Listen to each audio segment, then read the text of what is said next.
now on the rear side of the trailer at the kitchenette area, and what we're going to do is we're going to remove this hatch. It's pretty lightweight, but it's enough weight to where it's starting to put a little bit too much pressure on this area here and this area back here where our wood is really not supporting very much of anything. And we need to remove it anyway. We're probably going to have to completely redo this hatch. It's got a lot of holes in it.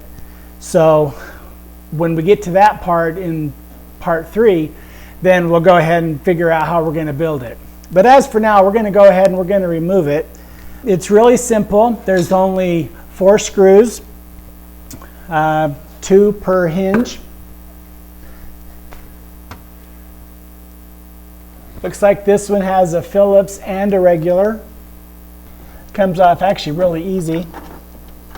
You know, removing the aluminum panels, I broke 3 screwdrivers, so having just lost a washer, it's not a big deal. Yep, that's a regular. I guess they're all regular except for this one Phillips. We'll just loosen it. Loosen this screw here.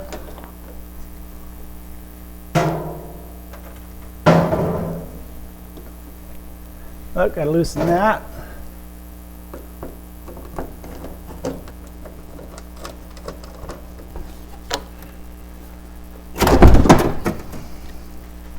Gotta be careful when you're taking stuff down. One more screw. There we go. We'll disengage the hinge, maybe. Let's remove this.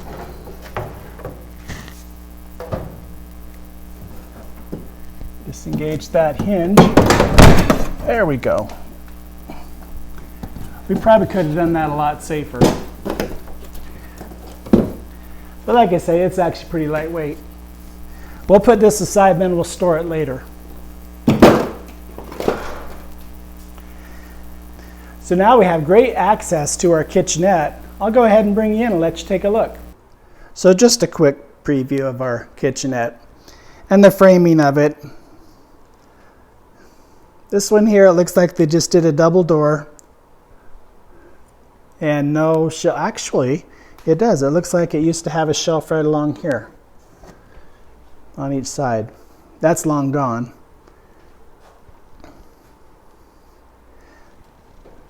The doors here are made with a mortise joint inside.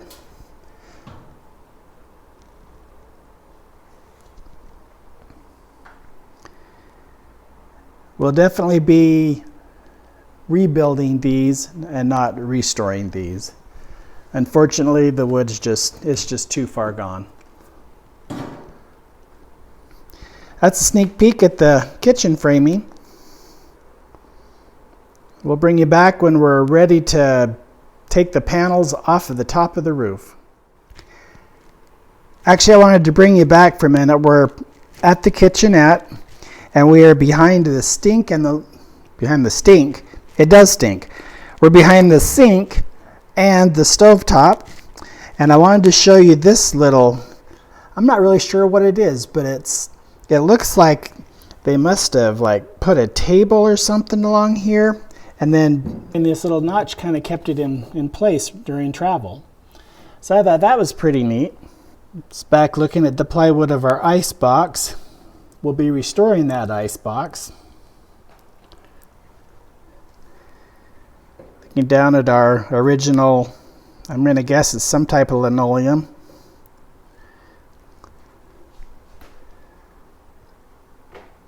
And again, what's left of our battery box and our utensil drawer. I think this right here actually was the, let's get it out of there. That actually was the lid to the utility or to the utensil box. It would just open up and allow you to get your spatulas and whatever out when you're cooking here at the stove. Oh, Looks like our utensil box had a metal frame to it. That's cool.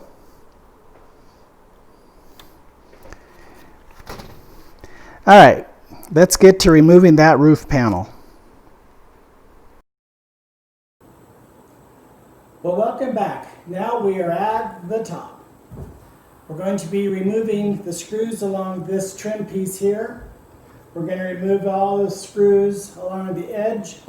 There's a plate right here on each side of the pieces of aluminum that go down on each side of the hatch. And I want to remove those two pieces here and there because I don't want them to fold in half on accident when we're lifting this roof. So for now, I think we'll go ahead and we'll just start removing screws. A lot of these are just rusted and the wood is so rotten you can almost just pull them right out like that.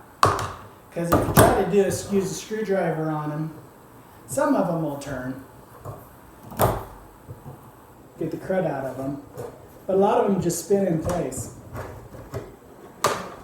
I'm not really anticipating anything dramatic. At least I hope not. I hope we can just remove these screws simply and then get this roof off so we can expose the wood frame, which isn't a whole lot. There's only 1, 2, 3, I guess they call them spars that go across.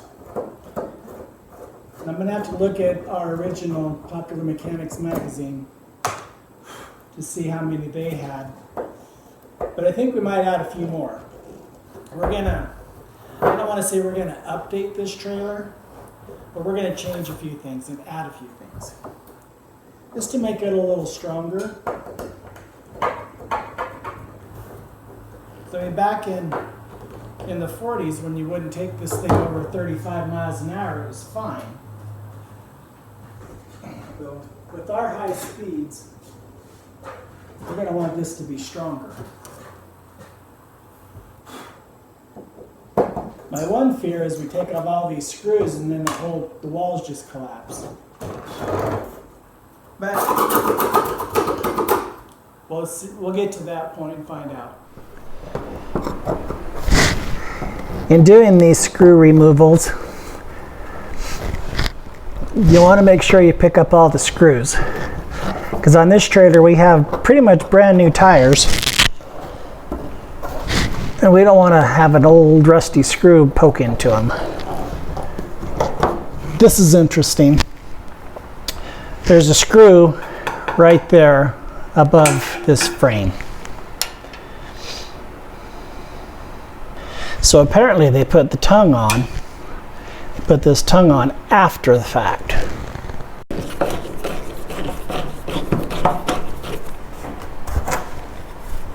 That one challenging screw, I just pried just very lightly on the aluminum and it fell right out. So let's go to the other side. So we've switched our mechanics cart around to the other side of the trailer. There's only a few screws we need to take out here. I don't see another screw behind there, which is good news.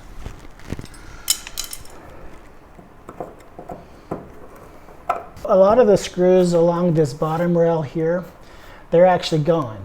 And the reason they're gone is because the brace that held on the aluminum, it's gone too.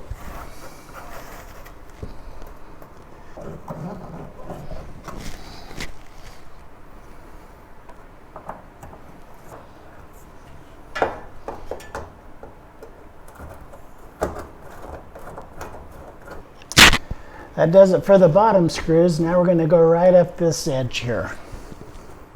So having removed all of the screws along the bottom, we're now coming up this side. A lot of the screws are actually missing. I'm not really surprised because most of them just pull out. Although there's one or two that are still secure.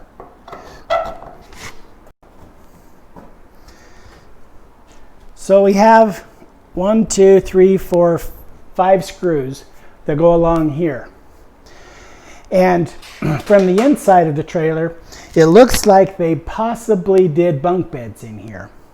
I say that just because of the way this is bolted in, and then on the inside also it's got a rail. So I'm thinking it could have been bunk beds for maybe the kids. It wouldn't give you very much room, but it would still be nice.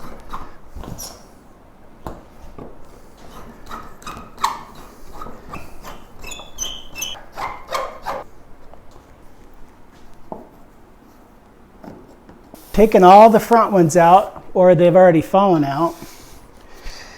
We have one more here. This appears to be probably a 3/4 inch long one. It's actually holding on pretty good.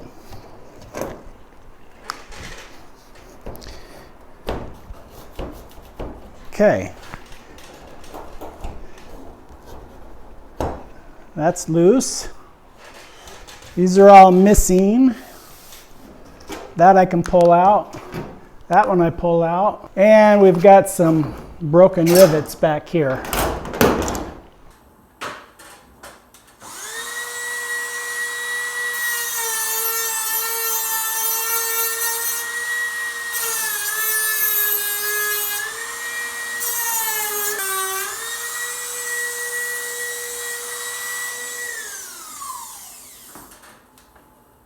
So what I just finished doing was I ground off the top of a rivet tail that was sticking up. I need to grind out these rivets along this plate so that I can take off these kitchenette panel tails, is what we'll call them. When we lift the roof off, I don't want these panel tails to bend or get damaged in any way. So I'm going to remove the two sides. So having ground down the top of this rivet, I'm going to go ahead and drill out these rivets now and see if we can't remove this tail panel.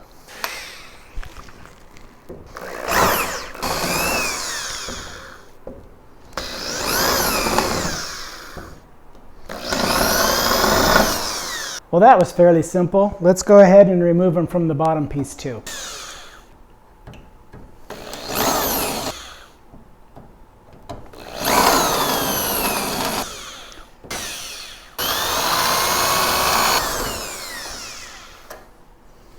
So I have drilled out these rivets. Now I'm going to use a putty knife to get underneath this top plate and on top of this panel here. There is a strip of adhesive that we need to get under so we can get these two pieces apart. Looks like it's working for the most part.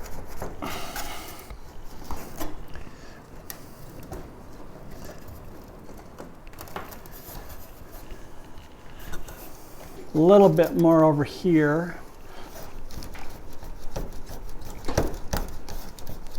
Let's see if we can wiggle that out of there.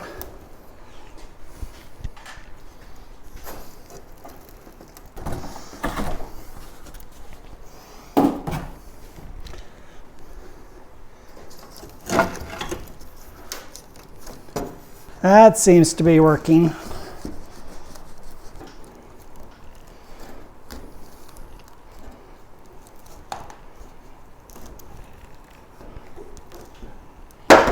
There we go.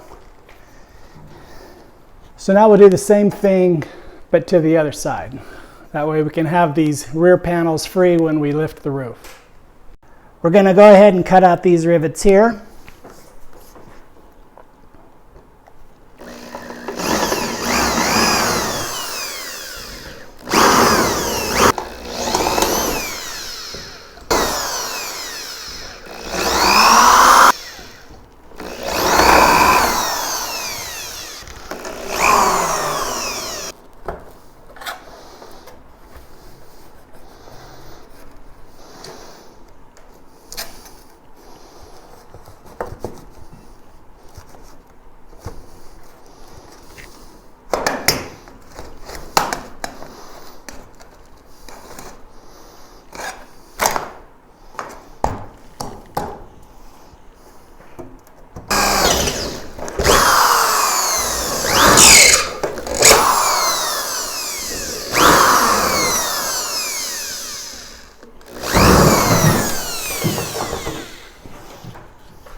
When we removed that top, or that last rivet up top, I was a little nervous, and for good reason, because these panels were actually holding the weight of this kitchenette bottom. So it kind of sags a lot now, which is fine. We kind of expected that. We have it held up with a box and the shop chair. That's the other reason I want to get these panels off, because they'll get destroyed if we don't. So what we have left to do here is just remove these rivets. Hopefully it'll go better than before. I don't think anything should fall. We've got it wired up, and hopefully it'll stay in place. So let's take these rivets out.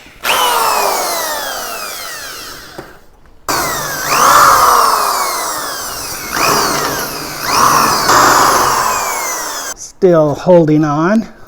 Pry those loose. There we go. Loosen that, loosen that. That, and our final one. And we have plate number 1. We're going to go ahead and leave this piece of wood tied to it to give it a little bit of strength. Let's go get number 2. So we removed the curbside galley panel. Now we're over on the street side galley panel.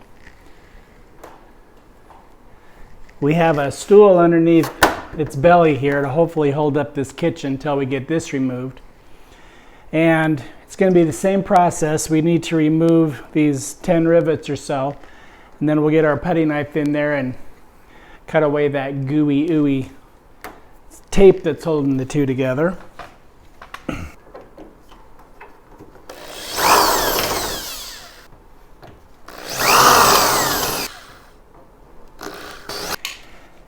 Now, an interesting thing we're seeing here is this camper is actually attached with these little nails too, and the small screws. Kind of an interesting combo.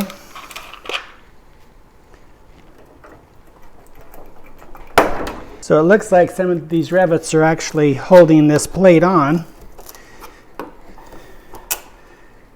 It's not a whole lot of stickum behind here.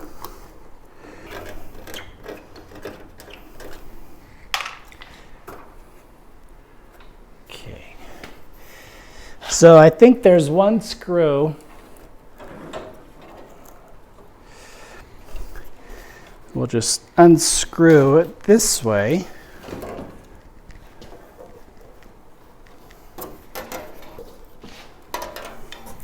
Seems to be doing the trick.